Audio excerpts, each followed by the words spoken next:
સમાચારની શરૂઆત કરીએ તો મહત્વપૂર્ણ સમાચાર સામે આવી રહ્યા છે। કહી શકાય કે આજે વર્ષ 2024નું વચગાળાનું બજેટ છે તે રજૂ થવા જઈ રહ્યું છે। મહત્વપૂર્ણ સમાચાર જેમાં પીએમની વિશેષ ઉપસ્થિતિમાં આ બજેટ છે તે રજૂ કરવામાં આવશે અને સાથે જ નાણામંત્રી નિર્મલા સીતારમણ પણ બજેટ રજૂ કરશે। તો સવારે 11 કલાકથી આ બજેટ છે તે રજૂ કરવામાં આવશે। મહત્વપૂર્ણ સમાચાર સામે આવી રહ્યા છે। રોજગાર સામાજિક કલ્યાણનું બજેટમાં ધ્યાન રાખવામાં આવશે। તો આજે વર્ષ 2024નું વચગાળાનું બજેટ રજૂ થવા જઈ રહ્યું છે। મહત્વપૂર્ણ સમાચાર વધુ વિગતો સાથે સંવાદદાતા અમારી સાથે સરફરાઝ નાગોરી લાઈવ જોડાઈ ગયા છે। જી, આજે બજેટ રજૂ થવા જઈ રહ્યું છે, શું માહિતી? સ્મિતા, નિશ્ચિતપણે આપણે જણાવી દઉં કે લોકસભાની ચૂંટણી 2024માં જે આવનાર છે તેની પહેલાનું આ અંતિમ બજેટ છે અને આ બજેટની અંદર અનેક લોકો આશા રાખીને બેઠા છે। જેમ કે જે લોકોને ઇન્કમ ટેક્સ સ્લેબ જે છે એની પણ લોકો રાહ જોઈને બેઠા છે કે ઇન્કમ ટેક્સનો સ્લેબ કેટલો રહે છે, કેટલી એમાં રાહત આપવામાં આવે છે, તેના પર પણ લોકોની નજર છે। આ ઉપરાંત જે ચીજ વસ્તુઓના જે ભાવો છે, વસ્તુઓ છે, મોબાઈલ છે, લેપટોપ્સ છે, આ સિવાય જે સોના ચાંદીની વસ્તુઓ છે તેના પણ ભાવમાં વધઘટ થશે કે નહીં તે બધું જ બજેટ પર આધારિત હોય છે। તો તેને લઈને શું નીતિ અપનાવવામાં આવે છે, બજેટમાં શું જોગવાઈ કરવામાં છે તેના પર લોકોની નજર રહેશે। સાથે સાથે જે સામાન્ય લોકો છે કે જે લોકો રોજબરોજનું કમાઈને ખાતા હોય છે તે લોકો માટે પણ આ બજેટથી શું ફરક પડવાનો છે, શું નહીં, સામાન્ય ચીજવસ્તુઓના ભાવો કેવા રહેશે તે પણ આ બજેટ પરથી જ નિર્ધારિત થશે। અને તેના માટે આ બજેટની અંદર સામાન્ય લોકો માટે, મધ્યમ વર્ગ માટે અને જે સ્ટાર્ટઅપ જે કરેલું છે, ઉદ્યોગકારો છે કે જેમને નવીન બિઝનેસ સ્ટાર્ટઅપ કર્યા છે તેવા લઘુ મધ્યમ ઉદ્યોગકારો છે તે બધા આ બજેટ પર નજર રાખીને બેઠા છે કે સરકાર આ તમામ વર્ગો માટે કેવા પ્રકારની છૂટછાટ આપે છે, કેવા પ્રકારની વ્યવસ્થા કરે છે। ઓવરઓલ આ બજેટ જે છે એ ચૂંટણી પહેલાનું અંતિમ બજેટ છે, તેથી મનલુભાવક બજેટ રહેવાની પૂરેપૂરી સંભાવના છે। જે રીતે આપણે જોઈએ છીએ તેમ કે છેલ્લા કેટલાક વર્ષોથી 2015થી 2023 સુધીમાં જે લોકોની આવક જે છે તેના અંદર ખાસો ફરક પડ્યો છે। લોકોની ઇન્કમ જે છે એ વધી રહી છે। ઇન્કમ વધવાના લીધે દેશમાં હવે ગરીબીનું જે પ્રમાણ છે એ પણ ખૂબ જ સ્પીડથી ઘટી રહ્યું છે। તેથી આ બજેટ જે છે એ કેવું રહે છે, એ આવનાર સમયમાં ગરીબીનું પ્રમાણ જે છે કેટલું ઘટાડી શકે છે, લોકોની આવક કેટલી વધારી શકે છે અને રૂપિયાની જે અસમાનતા છે એ કેટલી ઘટાડી શકે છે તેના ઉપર તેના માટે આ બજેટમાં કેવી જોગવાઈ છે તેના પર લોકોની ખાસ નજર રહેશે। ખાસ કરીને ફુગાવાનો દર કેવો રહે છે, જે મોંઘવારી પર ખૂબ જ અસર કરતો હોય છે, તો ફુગાવાનો દર કેવો રહે છે તે બધી જ બાબતો આ બજેટ પર નિર્ધારિત રહેશે। તેથી આ બજેટ જે અત્યારે 11 વાગે નિર્મલા સીતારમણ દિલ્હી ખાતે જે રજૂ કરવાના છે લોકસભામાં તેના ઉપર અત્યારે બધાની મીટ મંડરાયેલી છે। સ્મિતા જી, આ સતત 1 મહિના સુધી ચાલનારા સત્રમાં 26 બેઠકો યોજવાની છે અને સામાન્ય જનતાને શું લાભ થશે, શું લાગી રહ્યું છે? સ્મિતા, હું આપને જણાવી દઉં કે ભારતીય બંધારણમાં આર્ટિકલ 112ની અંદર બજેટની જોગવાઈ છે। બજેટ રજૂ કરવામાં આવે છે ત્યારબાદ તેનું 3 પ્રકારનું વાંચન હોય છે। એ જે બજેટ જે રજૂ કરવામાં આવ્યું છે તેના ઉપર પ્રથમ વાંચનમાં ચર્ચા થાય છે, ત્યારબાદ બીજા વાંચનની અંદર જે એની અંદર કોઈ ત્રુટીઓ રહી ગઈ હોય કે બીજા કોઈ સુધારો વધારો કરવાનો હોય તો તેની ચર્ચાઓ થાય છે અને ત્યારબાદ એનું ત્રીજું વાંચન થાય છે અને ત્યારબાદ એને લોકસભામાં એ બજેટને 2/3 બહુમતીથી પસાર કરવાનું હોય છે અને એ થયા બાદ તેને રાજ્યસભા માટે મોકલવામાં આવે છે। રાજ્યસભામાં 14 દિવસની અંદર એને પસાર કરવાનું હોય છે। જો બંને બાજુથી બજેટ પસાર થઈ જાય તેના પછી રાષ્ટ્રપતિની સહી માટે જતું હોય છે। એટલે કે આ જે બજેટ છે અત્યારે એની બધી જ પ્રક્રિયાઓમાંથી પસાર થયા બાદ છેલ્લે રાષ્ટ્રપતિ એના પર મહોર મારશે। પરંતુ જોવાનું એ રહે છે કે આ બજેટ કેટલું મન લુભાવક રહે છે। આગામી સમય જે ચૂંટણીનો સમય છે, થોડા જ મહિનાઓની અંદર ચૂંટણી આવવાની છે, તો સામાન્ય નાગરિકોને આ બજેટ કેટલું સ્પર્શે છે, સામાન્ય લોકોને કેટલો ફાયદો થાય છે, ઇન્કમ ટેક્સમાં કેટલી લોકોને રાહત આપવામાં આવે છે, ગરીબીનું પ્રમાણ કેટલું ઘટાડી શકે તેવું આ બજેટ છે, સામાન્ય રોજબરોજની જે ચીજવસ્તુઓ છે એમાં કેટલી અસર આપી શકે છે, મોંઘવારીનો દર કેટલો ઘટાડી શકે, આ બધી જ બાબતો પર લોકોની નજર રહી છે। તેથી અત્યારે લોકો બજેટ કેવું બહાર પડે છે તેના ઉપર મીટ માંડીને બેઠા છે। જી સ્મિતા। જી સરફરાઝ, આપ જોડાયેલા રહેજો, તમારી પાસેથી માહિતી મેળવતા રહીશું। તો આજે વર્ષ 2024નું વચગાળાનું બજેટ છે તે રજૂ થશે। પીએમની વિશેષ ઉપસ્થિતિમાં બજેટ છે તે રજૂ કરવામાં આવશે। તો આજે 1 ફેબ્રુઆરી નાણામંત્રી નિર્મલા સીતારમણ 2024-25નું બજેટ રજૂ કરશે. આ વચગાળાનું બજેટ છે કારણ કે એપ્રિલ મેમાં સામાન્ય ચૂંટણીઓ યોજાવાની છે. નવી સરકાર સત્તામાં આવ્યા બાદ જુલાઈમાં સંપૂર્ણ બજેટ રજૂ કરવામાં આવે તેવી શક્યતાઓ કરવામાં આવી છે. રોજગાર સામાજિક કલ્યાણનું બજેટમાં ખાસ રીતે ધ્યાન રાખવામાં આવશે. તો 11 કલાકે વચગાળાનું બજેટ છે તે રજૂ થશે. આજે વર્ષ 2024નું બજેટ પીએમની વિશેષ ઉપસ્થિતિમાં બજેટ છે તે રજૂ કરવામાં આવશે. તો નવી સરકાર આવે અને સંપૂર્ણ બજેટ રજૂ ન થાય ત્યાં સુધી વચગાળાનું બજેટ વર્તમાન સરકારને દેશ ચલાવવા માટે નાણાં પ્રદાન કરે છે અને આ બજેટમાં કોઈ સવારે 11 વાગ્યાથી બજેટ રજૂ કરવામાં આવશે.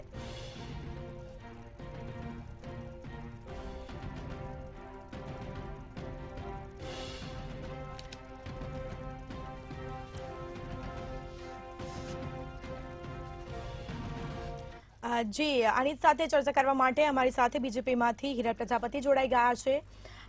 જી, હું તમને સવાલ કરવા માંગીશ કે જે આજે બજેટ રજૂ થવા જવાનું છે અને સામાન્ય માણસો માટે આ બજેટમાં શું જોગવાઈ હશે અને સામાન્ય માણસોને શું લાભ થશે? સૌપ્રથમ જય ભારત. એક તો તમને વિશેષ કહી દઉં કે અત્યારે આ જે બજેટ જે આવી રહ્યું છે એ વચગાળાનું બજેટ છે. અત્યારના જે બી બજેટ આવી રહ્યા હતા, આપણે વાત કરીએ કે 2014માં આપણા નરેન્દ્ર મોદી સાહેબે જે કમાન સંભાળી એ પહેલાંના જ્યારે બજેટ આવતા હતા ત્યારે આપણે એવું જોવું પડતું હતું કે એની અંદર કોઈ માનો કે કોઈ પ્રાઇસ વધવાના છે, ઘટવાના છે. ન્યૂઝની હેડલાઇન્સ જ્યારે વાંચવામાં આવતી હતી ત્યારે આ ટાઈપનું જોવા મળતું હતું કે લેપટોપ્સના ભાવ વધ્યા, બીજાના કોઈના ભાવ ઘટ્યા. પણ 2014 પછીના તમે જો બજેટનું એનાલિસિસ કર્યો હોય તો એક વસ્તુ જોવા આપણને ખાસ મળે છે, એ છે રાષ્ટ્ર સર્વોપરી. રાષ્ટ્રને કેવી રીતે આગળ વધારવું અને રાષ્ટ્ર વધે એટલે કે આપણી ઇકોનોમીમાં કેવી રીતે ડેવલપમેન્ટ થાય. ઇકોનોમીનું જો ડેવલપમેન્ટ થશે ને તો આપોઆપ છેવાડાના માનવી સુધી એનો વિકાસ થવાનો જ છે. એટલે આવનારું જે બજેટ છે, ભલે આપણે કંઈક ચૂંટણી આવી રહી છે પણ આપણે ચૂંટણીને ધ્યાનમાં ન રાખતા આવનારું બજેટ એવું જ હશે કે જે આપણા રાષ્ટ્રને ઉપર લઈ જાય, આપણો જીડીપી હજી વધારે અને એ ટાઈપનું રહેવાની શક્યતા પૂરેપૂરી છે. જી, તો આ જે વચગાળાના બજેટમાં કોઈ મોટા ફેરફાર થઈ શકે એવું કંઈ? મોટા ફેરફારમાં જનરલી કેવું હોય છે, હું તમને એક ક્લેરિટી આપું કે વચગાળાના બજેટમાં જનરલી ઓન ગોઈંગ સ્કીમ્સ હોય, ગવર્મેન્ટ્સને જે ઓપરેશન્સ ચાલતા હોય એની માટે, અને એઝ વેલ એઝ કોઈ અર્જન્ટ ફંડ્સની રિક્વાયર હોય એની ઉપર જનરલી ફોકસ થતું હોય છે. તો અમુક એના સિવાય અમુક એવા જે માનો કે નોટિફિકેશન્સ છે જે ક્લિયર કરવાના હોય, આ બધું અંદર સમાવેશ થતો હોય છે. તો એને લઈને અમે એવું કહીએ કે માનો કે ઇન્કમ ટેક્સ સ્લેબની પર્ટિક્યુલર ટેક્સેશનની વાત કરીએ કે જેની ઉપર લોકો રાહ જોઈને બેઠા હોય, તો ગયા વર્ષે જ સારો એવો મોટો ફેરફાર આપી દીધો. ઇન્કમ ટેક્સની અંદર એક ન્યૂ સ્લેબમાં જાય તો 7 લાખ સુધી એક વ્યક્તિને કોઈ પણ જાતનો ટેક્સ ભરવાનો થતો નથી. એ સિવાય બીજું જોવા જઈએ તો જૂના સ્લેબની વાત કરીએ તો એની અંદર પણ એવું છે કે 5 લાખ સુધી રિબેટ મળે છે. 5 લાખની ઉપર આપણે જો માનો બીજે જો ઇન્કમને ડિડક્શન્સ લેવા જઈએ તો એટીસીની અંદર 1.5 લાખ, મેડિક્લેમની વાત કરીએ તો 50,000. તમે જો હાઉસિંગ લોન અવેલેબલ હોય તો 2 લાખ એનું ઇન્ટરેસ્ટ બાદ મળે છે. તો એ આમ જોવા જઈએ તો 9 લાખ સુધી કોઈ પણ જાતનો ટેક્સ છે જ નહીં. અને તમે એને જો ડિવાઈડ બાય 12 કરો, મંથલી જોવામાં આવે તો 75,000 રૂપિયા સુધી કોઈ પણ જાતનો ટેક્સ છે જ નહીં. હવે એવું વિચારીએ કે એક ફેમિલી હસબન્ડ વાઈફ બેવ કમાતા હોય તો એપ્રોક્સ એવું કહે કે 15 લાખની આવક સુધી કોઈ પણ જાતનો ટેક્સ છે નહીં. તો આનાથી વિશેષ શું હોઈ શકે?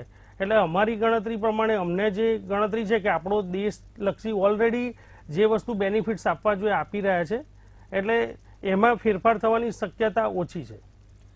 જી, સરફરાઝ, અમારે સંવાદદાતા અમારી સાથે સરફરાઝ જોડાયા છે. જે સામાન્ય માણસ કહી શકાય કે દૂધ, તેલ છે, ખાવાની જે વસ્તુ હોય, ખાદ્ય પદાર્થની જે વસ્તુ હોય તેમાં કોઈ છૂટછાટ આપવામાં આવશે કે જીએસટીમાં ઘટાડો કરવામાં આવે, કોઈ માહિતી?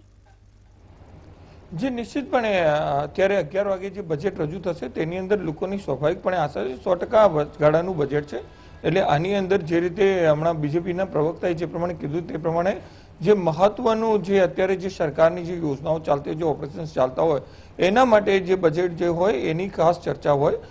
પરંતુ જે મેઇન વસ્તુ જે છે કે અત્યારે ચૂંટણીનું વર્ષ પણ છે અને હમણાં થોડા સમય બાદ ચૂંટણી પણ જાહેર થશે, તેથી સ્વાભાવિકપણે અમુક એવી પણ ઘોષણાઓ કરવામાં આવશે કે જેથી સામાન્ય વ્યક્તિને સ્પર્શે, સામાન્ય વ્યક્તિને પણ એવું લાગે કે આવનાર વર્ષોમાં પણ જો આ જ સરકાર રહેશે તો એ અમારા માટે વધારે કંઈક સારું કરશે અને અમારું જે રોજબરોજની જે મોંઘવારી વગેરે છે એ મોંઘવારીનો દર પણ ઘટાડશે, ચીજ વસ્તુઓના ભાવ પણ ઘટશે. એ પ્રકારનું બજેટ રજૂ થાય તેની પૂરેપૂરી સંભાવના છે અને નકારી શકાય એમ નથી. સામાન્ય જેટલી પણ ચીજ વસ્તુઓ છે, જેમ કે ઘર વપરાશની વસ્તુઓ હોય, આ ઉપરાંત જે ઇલેક્ટ્રોનિક્સ ગેજેટ્સ હોય, જે વસ્તુઓ હોય, મોબાઈલ હોય, લેપટોપ હોય વગેરે, એ બધાના પણ ભાવ ઘટે એ પ્રકારનું બજેટ રહેવાની પણ સંભાવના છે. ભલે વચગાળાનું બજેટ છે, પણ આની ક્યાંક ને ક્યાંક જોગવાઈઓ કરવામાં આવે તેની પણ પૂરેપૂરી સંભાવના છે, કારણ કે ચૂંટણીલક્ષી બજેટ બનશે તેની પૂરેપૂરી શક્યતા છે અને નકારી શકાય એમ નથી. સ્મિતા જી, લોકોની નજર તો ત્યાં જ રહેતી હોય છે કે લોકોને શું ફાયદો થાય તેની ઉપર. જી સરફરાઝ. જે નિશ્ચિતપણે સ્મિતા લોકોની એના પર જ નજર હોય, કારણ કે બજેટનો અર્થ જ એ છે કે લોકો માટે એની અંદર શું છે. કારણ કે બજેટ પરથી જ નક્કી થતું હોય છે કે કેટલી મોંઘવારી રહેશે, શેર બજારના ભાવ કેવા રહેશે, રિયલ એસ્ટેટનો બિઝનેસમાં શું ફરક પડશે, આ ઉપરાંત સોના ચાંદીના ભાવ શું રહેશે, સામાન્ય ચીજવસ્તુઓમાં મોંઘવારી દર કેવો રહેશે, ફુગાવાનો દર કેવો રહેશે, આ બધું જ બજેટ પરથી નક્કી થતું હોય છે. તેથી સ્વાભાવિકપણે બજેટની અંદર શું શું જોગવાઈઓ કરવામાં આવે છે તેની બારીકાઈથી વિશ્લેષણ કરવું પડશે. અને બજેટ છે ખૂબ જ આંટીઘૂંટી વાળો સબ્જેક્ટ છે, જેની અંદર ખાલી આંકડા જોઈને ખ્યાલ ના આવે, તેનું વિશ્લેષણ કરવામાં આવે તો જ ખબર પડે. જે રીતે હમણાં બીજેપીના પ્રવક્તાએ આપણને જણાવ્યું કે ઇન્કમ ટેક્સના સ્લેબની, તો એમાં પણ ખૂબ જ અગત્યનું છે કે 7 લાખની છૂટછાટની વાત કરી એ સારી વસ્તુ છે, પણ સાથે સાથે જ્યારે 7 લાખથી 15 લાખની તમારી આવક થઈ જાય ત્યારે તમારે કેટલું ટેક્સ ચૂકવવું પડે છે, 15 લાખથી જ્યારે 30 લાખ થઈ જાય ત્યારે તમારે ઓવરઓલ કેટલું ટેક્સ ચૂકવવું પડતું હોય છે, એ બધી જ બાબતોની ગણતરી, એનું એનાલિસિસ એના પરથી જ નક્કી કરી શકાય કે વાસ્તવમાં આ ટેક્સીસમાં કેટલી લોકોને છૂટ મળી છે. અને કાયદાકીય જે નિષ્ણાતો હોય છે, આર્થિક જે નિષ્ણાતો હોય છે એ જ આના પર વધારે તમને ડિટેલથી સમજાવી શકતા હોય છે. તેથી બજેટમાં શું શું જોગવાઈઓ કરવામાં આવી છે એનું વિશ્લેષણ થયા બાદ જ પ્રોપર લોકોને ખ્યાલ આવે છે કે આ બજેટ આપણા માટે મનલુભાવ છે કે નહીં. સ્મિતા. જી, બીજેપીમાંથી હિરલભાઈ છે અમારી સાથે. શું લાગી રહ્યું છે કે ગત વર્ષનું આ બજેટ કરતા આ વર્ષના બજેટમાં કંઈક વિશેષ હોય? વિશેષમાં અત્યારે એવું ટાર્ગેટ થઈ રહ્યો છે કે જે લાસ્ટ યર જે બજેટ આવ્યું હતું એ અમૃતકાળનું ફર્સ્ટ બજેટ હતું, જે મેડમ સીતારામને રજૂ કરેલું હતું. એની અંદર એવું કહેવાય કે 2047માં જે આપણે વિકસિત ભારતનો જે આપણો ઉદ્દેશ છે એ સ્થાપિત થાય એના માટે પાયાનું બજેટ હતું. તો આ વખતનું જે બજેટ હશે એને મજબૂત કરતું, એને સપોર્ટ કરતું બજેટ હશે, જેની કારણે આપણું એક બીજું મોદી સાહેબનું એક હમણાં સપનું અત્યારે ખાસ એમણે જે કીધેલું 2019માં કે આપણે 5 ટ્રિલિયન ઇકોનોમી સપનું સાકાર કરવાનું છે. જો 5 ટ્રિલિયન ઇકોનોમી સાકાર કરવું હશે તો આપણે સૌ કોઈએ સાથે મળીને નિર્ણય લેવા પડશે, સૌ કોઈએ દોડવું પડશે અને સાથે મળીને જો કામ કરીશું તો જ એની અંદર માનો કે વેપારી વર્ગ છે, ચાર્ટર્ડ એકાઉન્ટન્ટ્સ છે, ઇન્ડસ્ટ્રીયાલિસ્ટ છે, દરેકને પોતપોતાનો ફાળો આપવો પડશે, ત્યારે આપણે 5 ટ્રિલિયન ઇકોનોમી તરફ જઈ રહીશું. તો અત્યારે આપણે એવું કહી શકાય કે બજેટ એ આપણા જે ગયા વર્ષના જે બજેટ હતો એને જ સ્ટ્રોંગ અને મજબૂત બનાવે એ ટાઈપનું બજેટ હશે. જી, કોંગ્રેસમાંથી અમારી સાથે શૈલેષ ઠક્કર ઓનલાઈન જોડાઈ ગયા છે. જી, મંતવ્ય ન્યૂઝમાં આપનું સ્વાગત છે. શું લાગી રહ્યું છે આજે બજેટ રજૂ થવા જઈ રહ્યું છે? છેલ્લા કેટલાક વર્ષોથી ભાજપ જે બજેટ રજૂ કરે છે તેને આર્થિક વૈશ્વિક મનલોભામક લોકો ગણાવતા હોય છે, શું કહેશો આ વિશે?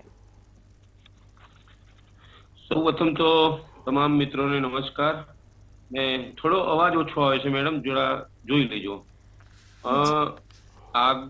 આજનું બજેટ છે એ વચગાળાનું બજેટ છે 2024નું, અને જ્યાં સુધી 2019નું બજેટ ગણો એમાં કહેલું કે અમે 2 કરોડ રોજગારી આપશું, મહિલાઓને આગળ લાવશું 33%, અને તમામ કલ્યાણી વાયદા પૂરા કરશું,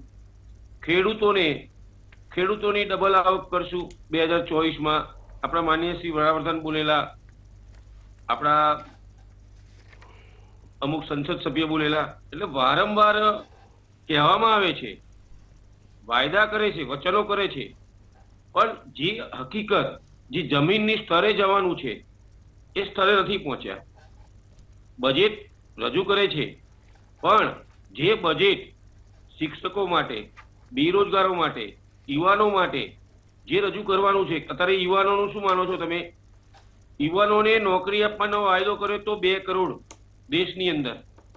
અત્યારે નોકરી કેટલી મળી? એક આંકડો આવ્યો તો મારી પાસે 27,80,980 નોકરી મળી 1 વર્ષમાં. 2 કરોડની સામે તમે વિચાર કરો કેટલા પોઈન્ટ નોકરી મળી. બીજું કે વારંવાર છેવાડાના આદિવાસી, છેવાડાના માછીમારો, આ લોકોને, મજૂરોને રોજ લઈને રોજ ખાવાનું હોય છે, લારી ગલ્લાવાળા, એમના માટે શું બજેટ આવે છે? જેટલું બને બજેટ તો આવવાનું જ છે. સવારમાં ઉઠવાનું છે, મધ્યમ વર્ગને કામે જવાનું છે ટિફિન લઈ, અને સાંજે સુઈ જ જવાનું છે. મધ્યમ વર્ગને જેટલો ફેર પડે આ બજેટમાં એટલું સારું. જેટલું પણ રાહત આપે, જેટલી મોંઘવારી વધી છે એની અંદર આ બજેટમાં રાહત આપે એટલું સારું.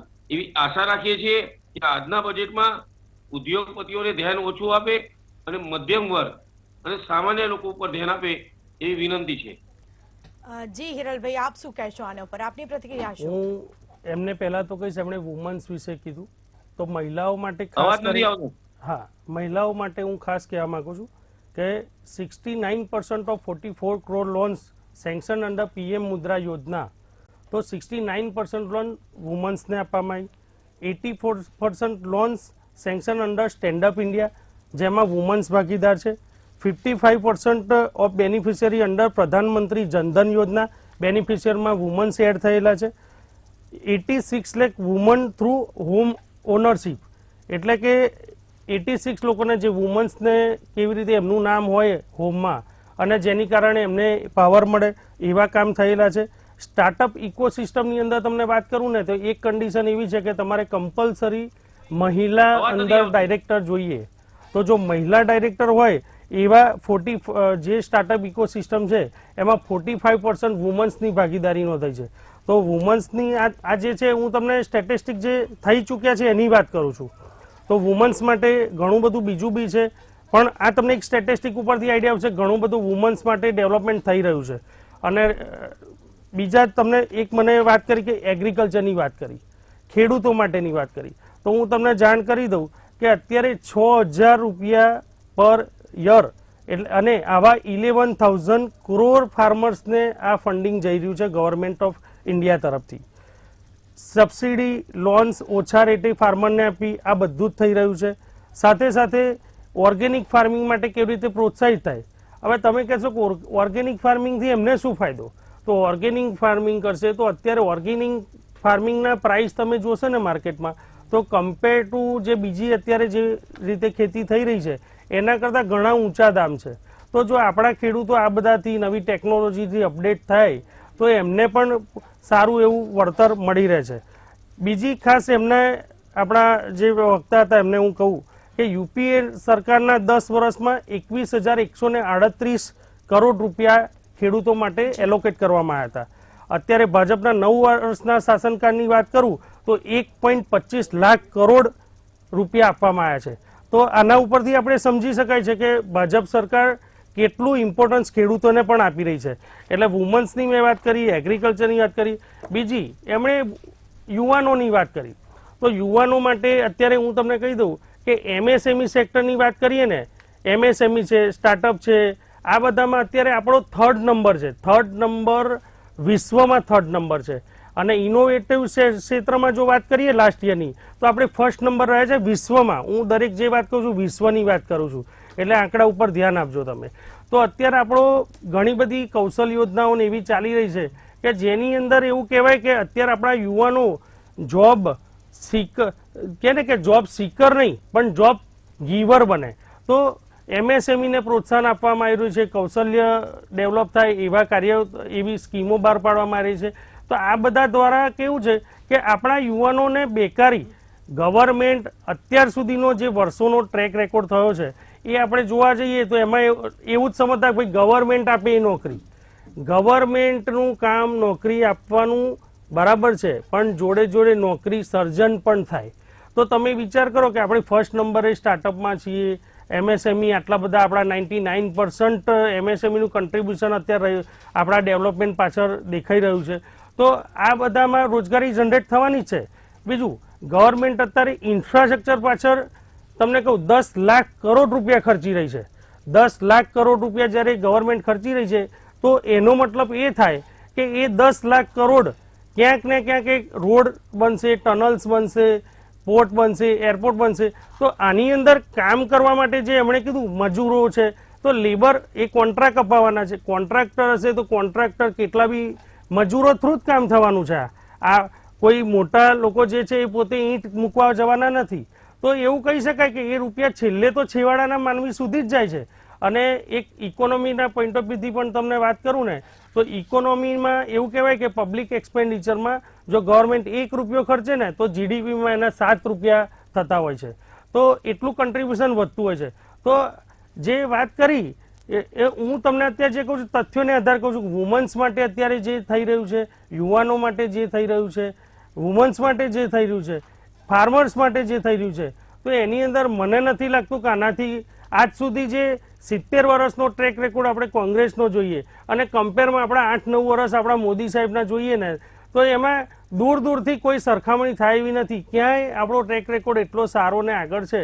તો હું તથ્યો સાથે કહું છું તો આમાં બીજી તો કોઈ વાત કરવાની આવતી જ નથી. જી, રાજકીય વિશ્લેષક છે વિજયભાઈ આહિર અમારી સાથે જોડાઈ ગયા છે. જી વિજયભાઈ, મંતવ્ય ન્યૂઝમાં આપનું સ્વાગત છે.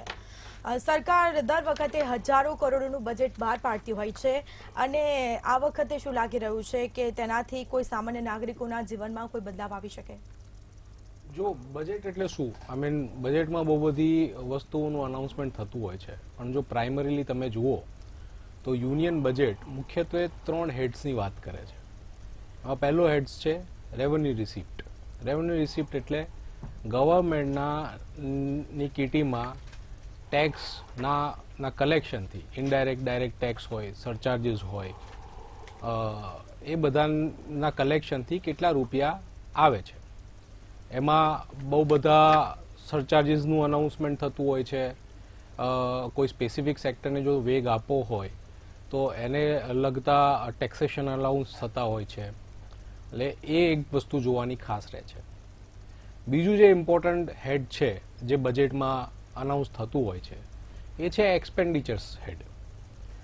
આપણે ત્યાં ગવર્મેન્ટના બહુ બધા કાર્યો છે. એમાંનું એક કાર્ય છે કે લોકોની સુખાકારી માટે જે પણ કંઈ શક્ય હોય, પછી ભલે ને એ રોડ્સ એન્ડ બિલ્ડિંગ્સના ઇન્ફ્રાસ્ટ્રક્ચર હોય કે પછી એવી કોઈ સ્કીમ્સ હોય જે શોષિત અને કચડાયેલા વર્ગના ઉત્થાન માટે જાહેર કરવાની હોય, કે પછી સોશિયલ સિક્યોરિટીની સ્કીમ્સ હોય, પબ્લિક હેલ્થકેર અને પબ્લિક એજ્યુકેશનના માળખાઓ બનાવવાની સ્કીમ્સ હોય, આપણા જે ઇકોનોમીના પાયાના પથ્થર કહેવાય એવા ખેડૂતોના ઉત્થાન માટેની સ્કીમ હોય, એ બધાના માટે ગવર્મેન્ટ કંઈક ને કંઈક પેકેજીસ કે પછી સબસિડીઝ કે પછી capital expenditure budgets, operational expenditure budgets એ બધા અનાઉન્સ કરતી હોય છે. આ બધા ખર્ચા છે એટલે એક્સપેન્ડિચર્સના હેડની નીચે આવતા હોય છે. અને third, the most important aspect of the budget head is fiscal deficit. આપણે એવું માનીએ કે ભાઈ આપણે જેટલું કમાઈએ એટલો જ ખર્ચો કરીએ, પણ સરકાર એવું ના કહી શકે. સરકાર જ્યારે કોઈ વર્ગ, શોષિત વર્ગ સરકાર જોડે એની માંગણી લઈને જાય કે સાહેબ અમને આની રિક્વાયરમેન્ટ છે, સરકાર એવું ના કહી શકે કે ના હાલ રૂપિયા નથી, અમે નહીં કરીએ. તો એ માંગણીઓ પૂર્તિ કરવા માટે સરકાર શું કરે? ફંડ બોરો કરે માર્કેટમાંથી. માર્કેટમાંથી ફંડ બોરો કર્યા પછી આ એક્સપેન્ડિચર જે પબ્લિક ગુડ માટેના છે એ એક્ઝિક્યુટ કરે. તો એ જે રેવન્યુ અને એક્સપેન્ડિચર વચ્ચેના ગેપ બાદ જે એડિશનલ માર્કેટમાંથી બોરોઈંગ કરેલો ખર્ચો જે છે એને ફિસ્કલ ડેફિસિટ કહેવામાં આવે છે, જે ખૂબ જ ઇમ્પોર્ટન્ટ છે. કારણ કે ફિસ્કલ ડેફિસિટ જેટલી વધારે એવું સોવરેન રેટિંગ તમારું ઇમ્પેક્ટ થાય. સોવરેન રેટિંગ ઉપરથી ઇન્ટરેસ્ટ રેટ ડિસાઇડ થાય અને ઇન્ટરેસ્ટ રેટ ઉપરથી મારા તમારા સૌની હોમ લોન, કાર લોન એ બધાના EMI ડિસાઇડ થાય. એટલે આના વાઇડર રિપરકશન સમાજમાં હોય છે. હવે આ 3 મુખ્યત્વે હેડ આપણે જે ડિસ્કસ કર્યા એ મોરોલેસ બધા બજેટમાં સિમિલર હોય છે. આપણે દર વખતે બજેટમાં વાતો કરીએ છીએ કે આ વખતે શું એવી મોટી વસ્તુ થશે. આજથી 10, 20, 25 વર્ષ પહેલા યુનિયન બજેટ એક ઓનલી સિગ્નિફિકન્ટ ઇવેન્ટ હતી વર્ષની કે જેના ઉપરથી દેશની ઇકોનોમીની દિશા સૂચિત થતી હતી. પણ હાલ હવે એ સમય નથી રહ્યો. હું ઉદાહરણ સાથે આપું તો યુનિયન બજેટ, હાલનું જે યુનિયન બજેટ છે એનું જે ટોટલ આઉટલે છે that would be somewhere around 39 to 40 lakh કરોડની આસપાસ. અને જો બધા જ રાજ્યોના બજેટનો તમે સરવાળો માંડો તો એ છે 50 થી 55 લાખ કરોડ. એટલે હવે રાજ્યોની જોડે પણ ધીમે ધીમે કરતા ફાઇનાન્શિયલ પ્રુડન્સ અને ફાઇનાન્શિયલ રિસ્પોન્સિબિલિટી બધી સારી એવી આવી ગઈ છે. ડિસેન્ટ્રલાઇઝેશન ઓફ ધ પાવર એટલું સારી રીતે ઇફેક્ટિવ થઈ રહ્યું છે કે સ્ટેટ્સના બજેટ પણ એટલા હ્યુમંગસ હોય છે. તમે મ્યુનિસિપાલિટીના બજેટ લો એ પણ એટલા હ્યુમંગસ હોય છે. એટલે હવે એવું નથી કે ભાઈ દિશા નિર્દેશ ઇકોનોમીનો ફક્ત યુનિયન બજેટ દ્વારા જ થઈ શકે. આપણે ટોટલ યુનિયન બજેટનું આઉટલે જો કન્સિડર કરીએ એમાંથી ફ્રેશ એલોકેશન કેટલું હોય છે? 10 થી 12% માત્ર. બાકી મિનિસ્ટ્રીના બજેટ્સ, અમુક જે સ્કીમ્સ, મનરેગા જેવી સ્કીમ છે જે કન્ટિન્યુઅસ ચાલતી હોય છે, એ બધાના બજેટ્સ પહેલેથી જ એલોકેટ હોય છે. એટલે ઓનલી 10 to 12% હેઝ બીન ફ્રેશલી એલોકેટેડ. હવે અત્યારે આપણે ઇલેક્શન યરની અંદર છીએ. માર્ચની આસપાસ ઇલેક્શનની તારીખો જાહેર કરવાની અત્યારે જે વાતો સંભળાઈ રહી છે, તો મોડલ કોડ ઓફ કન્ડક્ટ આવી જશે. તો આ કોમ્પ્રિહેન્સિવ એન્યુઅલ બજેટ નથી અત્યારે. This is an interim budget. આમાં આપણે એટલું માનીને જ ચાલવું પડે કે મોટા કોઈ બજેટ અલોકેશનની જાહેરાતો કે ભાઈ કોઈ મોટા રૂપિયાની કોઈ સ્કીમને એસોસિએટ કરવાની જાહેરાતો કદાચ નહીં થાય. આ બજેટથી આપણી એક્સપેક્ટેશન શું હોવી જોઈએ? આ બજેટથી આપણી એક્સપેક્ટેશન હોવી જોઈએ કે આવતા 10 વર્ષમાં આ સરકાર કઈ દિશામાં ઇકોનોમીને લઈ જશે, કયા સેક્ટર્સ છે એના ઉપર સરકાર વધારે ધ્યાન કેન્દ્રિત કરશે, શું એવી સ્કીમ્સ હશે જે આવતા બજેટ્સમાં સરકાર વધારે ને વધારે ફોકસ કરશે, એ આ બજેટમાં ડિસાઇડ થશે. જે ભારતનો ઇકોનોમિક કન્ટૂર છે એ આ બજેટમાં તમને દિશા નિર્દેશ દેખવામાં આવશે. સંરક્ષણ ક્ષેત્રે હવે જે રીતે ભારત આગળ વધી રહ્યું છે, ધીમે ધીમે આયાતી ડિફેન્સ ઇક્વિપમેન્ટ ઉપર આપણું રિલાયન્સ ઘટાડી રહ્યા છે માનનીય વડાપ્રધાન મોદીજી. રાઇટલી સો એમનું એક જે મેક ઇન ઇન્ડિયા અને આત્મનિર્ભર ભારતનો એક જે નારો છે, જેના થકી ઇન્ડિજિનિયસ ટેકનોલોજી આપણા ઇન્ડિયામાં જ ડેવલપ થાય અને આપણા ઇક્વિપમેન્ટ્સ અહીંયા આપણા દેશની કંપનીઓ બને અને બહાર નિકાસ થાય. આપણે ડિફેન્સ ઇક્વિપમેન્ટ ઇમ્પોર્ટર નહીં પણ એક્સપોર્ટર બનીએ. એ જાતનો જે પુશ મળી રહ્યો છે એ કદાચ આજે દેખવા મળે આપણને. કોઈક એવી એસઓપીસ ડિસાઇડ થાય, એ કોઈક એવી વસ્તુની જાહેરાત થાય જ્યાં ઇન્ડિજિનિયસ ઇક્વિપમેન્ટ મેન્યુફેક્ચરર્સને કોઈ સબસિડી પુટઅપ કરવામાં આવે, કોઈ એવી મલ્ટીનેશનલ કંપની હોય જે ઇન્ડિયામાં પ્લાન્ટ નાખે અને લોકલી સોર્સ કમ્પોનન્ટ્સ એમાં યુટિલાઇઝ કરે તો એને કોઈ મેજર સબસિડીઝ કે એસઓપીઝ આપવામાં આવે. એવી જ રીતે જે તમે જોવા જાઓ ખેડૂતો માટે કેટલાય વખતથી કહેવામાં આવે છે કે ભાઈ ઇન્ડિયામાં જે કૃષિને લગતું ઇન્ફ્રાસ્ટ્રક્ચર છે ખૂબ જ જૂનવાણી છે. અહીંયા જે મંડીઓ અને એપીએમસીની જે મેથડ્સ છે એના લીધે વચેટિયાઓ ફૂલેના ફાળકા થઈ ગયા છે, પણ ખેડૂતો બચારા ભૂખે મરે છે. કન્ઝ્યુમર્સને જે કોમોડિટીનો ભાવ છે એના કરતાં 10 ગણા પ્રાઇસ આપવા પડે છે. તો એ અનોમલી દૂર કરવા માટેના ને કોઈક મિકેનિઝમ જાહેર થાય. ગવર્મેન્ટે પહેલા 3 કૃષિ બિલ પુટઅપ કર્યા હતા, પણ એ ક્યાંક ને ક્યાંક રાજકારણનો ભોગ બની ગયા. હવે એ વસ્તુનું રિપીટેશન ના થાય એ રીતે ગવર્મેન્ટ કદાચ કોઈક એવા પગલાં ભરે.